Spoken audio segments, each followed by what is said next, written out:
சரி, நான் 75% பாஸ்கருக்கு தரதா இருக்கேன்.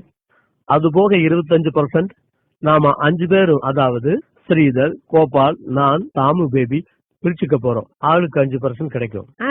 மணி, நீ எங்களை ஏமாத்த பாக்குற. 25% 5ஆ பறிச்சா ஒவ்வொருத்தருக்கும் 5% இல்ல 14% கிடைக்கும் இல்லையா? அதானே வரும். இல்ல இல்ல, கேளுப்பா, நான் உங்களை ஏமாத்த மாட்டேன், எப்பவுமே ஏமாத்த மாட்டேன். இரு நான் போட்டு காட்டுறேன். இந்த பாத்தீங்களா, 25 5ஆல வகுத்தா 5 வரும்.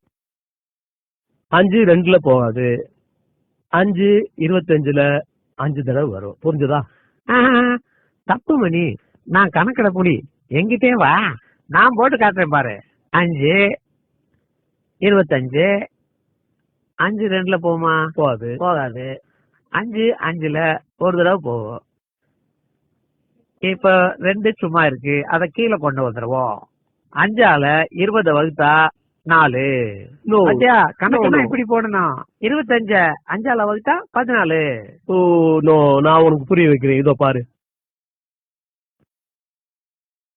5 5 தரம் 5 5 5 25. பாரு, நல்லா போட்டாரு கணக்கு. என்ன உங்களுக்கு எவன் தான் கணக்கு சொல்லி கொடுத்தானு தெரியல. கொடுங்க, எப்படி நான் போட்டு காட்டுறேன். 14 5ஆல பெருக்கினாதான் 25 வரும். 5 × 4 20. 5 1ஆல இன்ட்டு பண்ணா 5, மொத்தம் 25. அவ்வளவுதான். இல்ல இல்ல, இங்க பாருமா, 5 14 நான் கூட்டி காட்டுறேன் பாரு, அப்ப புரியும் உனக்கு. 14 14 14 14 14. இப்ப கூட்டி பாரு, சரியா வரும். நீ சொல்றது தப்பு, நான் சொல்றதுதான் ரைட்டு, நீயே ஒத்துக்கோ பாரு.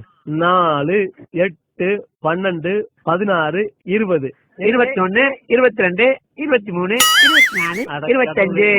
அது கணக்குல ஏதாவது டவுட்னா என்கிட்ட கேட்டுக்கப்பா. அடச்சா,